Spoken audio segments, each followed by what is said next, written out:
வடமேற்கு வங்கக்கடலில் வரும் 25ஆம் தேதி புதிய காற்றழுத்த தாழ்வு பகுதி உருவாகும் என வானிலை ஆய்வு மையம் தெரிவித்துள்ளது.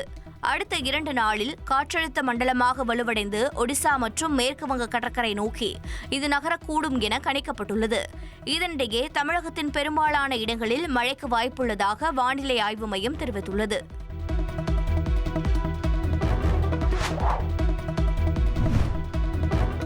சென்னை கண்ணகி நகர் பகுதியில் தூய்மை பணியாளர் மின்சாரம் தாக்கி பரிதாபமாக உயிரிழந்தார். கண்ணகி நகர் 11வது குறுக்கு தெருவில் இருந்து தூய்மை பணியாளரான வரலட்சுமி என்பவர் அதிகாலையில் பணிக்கு நடந்து சென்றுள்ளார். அப்போது சாலையில் தேங்கியிருந்த மழைநீரில் கால் வைத்தபோது மின்சாரம் தாக்கி உயிரிழந்தார். இதையடுத்து மின்வாரியத்தை கண்டித்து அப்பகுதி மக்கள் போராட்டத்தில் ஈடுபட முயன்றனர். இந்நிலையில் உயிரிழந்த தூய்மை பணியாளரின் வீட்டிற்கு நேரில் சென்று அவரது குடும்பத்தினரிடம் ஆறுதல் தெரிவித்த மருத்துவம் மற்றும் மக்கள் நல்வாழ்வுத்துறை அமைச்சர் மா சுப்பிரமணியன் 20 லட்சம் ரூபாய்க்கான காசோலையை வழங்கினார்.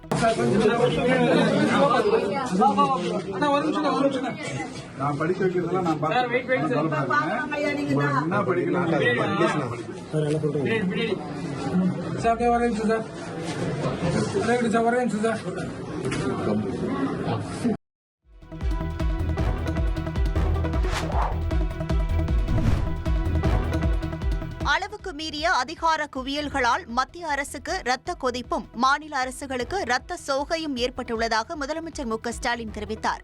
ஒன்றிய மாநில உறவுகள் குறித்த தேசிய கருத்தரங்கை சென்னை கலைவாணர் அரங்கில் முதலமைச்சர் மு க ஸ்டாலின் தொடங்கி வைத்தார். பின்னர் உரையாற்றிய அவர், எண்ணற்ற சட்ட குறுக்கீடுகள், நிர்வாக குறுக்கீடுகள் மூலம் பாஜக அல்லாத எதிர்க்கட்சிகள் ஆளும் மாநில அரசுக்கு தொடர்ந்து தொல்லை தரும் வகையில் பல தடைகளை மத்திய அரசு ஏற்படுத்தி வருவதாகவும் மாநிலங்களுக்கு அளிக்க வேண்டிய உரிய நியாயமான நிதி பங்கீட்டை மறுப்பதாகவும் குற்றம் சாட்டினார். மாநிலத்தில் சுயாட்சி, மத்தியில் கூட்டாட்சி என்ற கொள்கை திட்டம்தான் இந்தியாவின் பன்முகத்தன்மை மற்றும் ஒருமைப்பாட்டை மேலும் வலிமைப்படுத்தும் என்றும் முதலமைச்சர் ஸ்டாலின் குறிப்பிட்டார். சர்க்காரியா குழு 1988 தன்னுடைய அறிக்கையை வெளியிட்டது. இந்த ஆணையத்தினுடைய அறிக்கையில ஒரே ஒரு இடத்துல மாநிலங்களுக்கு ஆதரவா என்ன சொல்லியிருக்காங்க என்றால், இந்தியாவில் பொதுவாக பெருமளவில் அதிகார குவிப்பு நடைபெற்று வருகிறது. அளவுக்கு மீறிய அதிகார குவியல்களால் ஒன்றிய அரசுக்கு இரத்த கொதிப்பும் மாநில அரசுகளுக்கு இரத்த சோகையும் ஏற்பட்டுள்ளது. சர்க்காரியா ஆணையத்தின் அறிக்கை வெளிவந்த பிறகும் நாடாளுமன்றத்தில் பல சட்டங்களின் வழியாகவும் அரசியலமைப்பு சட்ட திருத்தங்கள் வழியாகவும் ஒன்றிய அரசு கிட்ட பல அதிகாரங்கள் தொடர்ந்து குவிக்கப்பட்டு வருது. தன்னிறைவு பெற்ற மாநிலங்களின் முயற்சியால் தான் ஒன்றுபட்ட இந்தியா வலிமை பெறும். பலவீனமான மாநிலங்களால் இந்தியாவை உயர்த்த முடியாது. எனவே இந்திய ஒருமைப்பாட்டில் உண்மையான அக்கறை கொண்ட எல்லாரும் மாநில சுயாட்சி கொள்கைக்கு குரல் கொடுக்க வேண்டும் என்று நான் கேட்டுக்கிறேன். மாநிலத்தில் சுயாட்சி, மத்தியிலே கூட்டாட்சி என்ற கொள்கை திட்டம்தான் இந்தியாவினுடைய பன்முகத்தன்மையும் இந்தியாவுடைய ஒருமைப்பாட்டையும் மேலும் வலிமைப்படுத்தக்கூடும். மாநில சுயாட்சி, ஒன்றியத்தில் கூட்டாட்சி எனும் விழுமியங்கள் கொண்டதான் இந்திய அரசியலமைப்பு சட்டம் திருத்தம் பெற நாம எல்லா வகையிலும் முயற்சி செய்வோம்.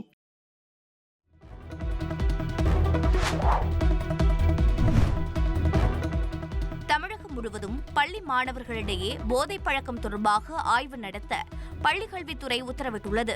மாவட்ட முதன்மை கல்வி அலுவலர்களுக்கு பள்ளிக்கல்வித்துறை இயக்குநர் கண்ணப்பன் அனுப்பியுள்ள சுற்றறிக்கையில் மதுவிலக்கு மற்றும் கலால் துறை கேட்டுக் கொண்டதற்கு இணங்க அடுத்த மாதம் 10ஆம் தேதிக்குள் போதைப் பழக்கம் குறித்த தகவல்களை பதிவு செய்ய வேண்டும் என்று அறிவுறுத்தியுள்ளார். அந்த வகையில் நடுநிலை, உயர்நிலை மற்றும் மேல்நிலை பள்ளிகளை சேர்ந்த தலைமை ஆசிரியர்கள் இந்த தகவல்களை பதிவு செய்ய வேண்டும் என்றும் அவர் உத்தரவிட்டுள்ளார்.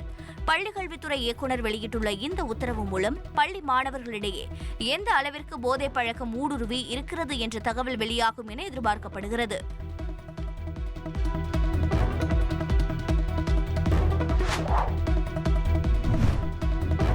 எதிர்க்கட்சித் தலைவர் ராகுல் காந்தி மேற்கொண்டு வரும் வாக்காளர் உரிமை யாத்திரை 7வது நாளை எட்டியது. பீகார் மாநிலம் கதிஹாரில் யாத்திரையில் ஈடுபட்ட ராகுல் காந்தி மக்கானா சாகுபடி செய்யும் விவசாயிகளை சந்தித்து பேசினார். அப்போது தண்ணீர் சேறு நிரம்பிய விளைநிலத்தில் முகம் சுழிக்காமல் இறங்கிய ராகுல் காந்தி மக்கானா உற்பத்தி முறை குறித்து விவசாயிகளிடம் கேட்டறிந்தார். பின்னர் விவசாயிகளின் தோளில் கையை போட்டு ராகுல் காந்தி புகைப்படம் எடுத்த நிகழ்வு விவசாயிகளை நெகிழ வைத்தது.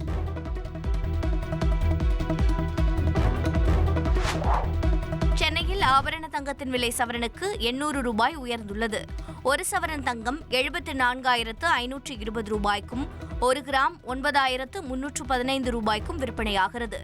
வெள்ளி 2,000 ரூபாய் ஏற்றம் கண்டு 1 கிலோ 1,30,000 ரூபாய்க்கும் 1 கிராம் 130 ரூபாய்க்கும் விற்பனை செய்யப்படுகிறது.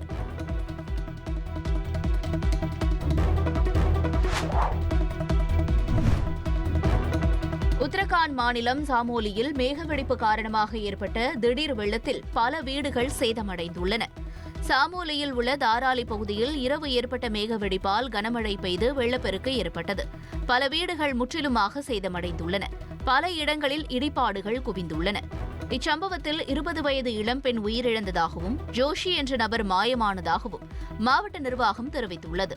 வெள்ளம் காரணமாக சாலை போக்குவரத்து தடைபட்டுள்ள நிலையில் மாநில பேரிடர் மீட்பு குழுவினர் மற்றும் போலீசார் இணைந்து மீட்பு பணியில் ஈடுபடுத்தப்பட்டுள்ளனர்.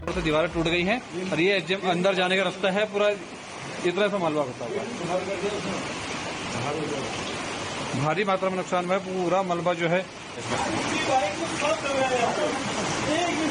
ये இதனிடையே உத்தரகாஷி மாவட்டத்தில் தொடர் மழையால் நீர்நிலைகளில் நீர்மட்டம் உயர்ந்து வருகிறது. ஜயனா சிட்டி ஏரியை தூர்வார மாவட்ட நிர்வாகம் மேற்கொண்ட நடவடிக்கையால் நீர்மட்டம் குறைந்து பாதிப்புகள் தடுக்கப்பட்டுள்ளன.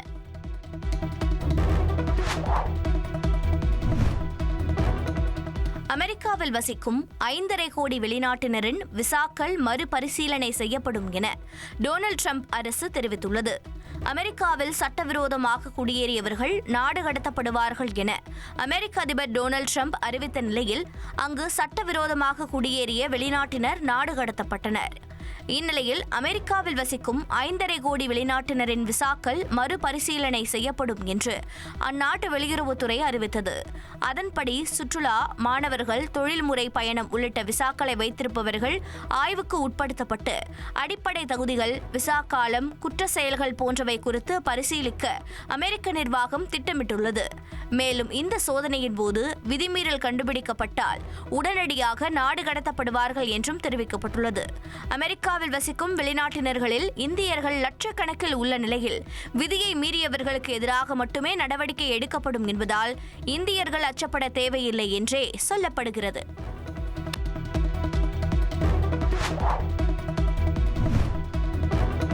அமெரிக்காவின் நியூயார்க்கில் சுற்றுலா பேருந்து விபத்திற்குள்ளானதில் 5 பேர் உயிரிழந்தனர்.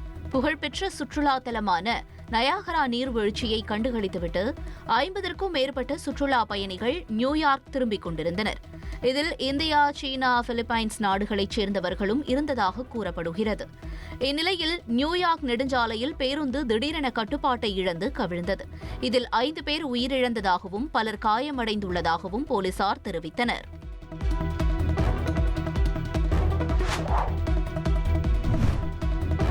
விஜயின் லியோ படம் திரையரங்குகளில் 160 கோடி ரூபாய் மட்டுமே வசூலித்ததாக படத்தின் தயாரிப்பாளர் லலித்குமார் வருமான வரி தாக்கல் செய்திருப்பது அதிர்ச்சியை ஏற்படுத்தியுள்ளது.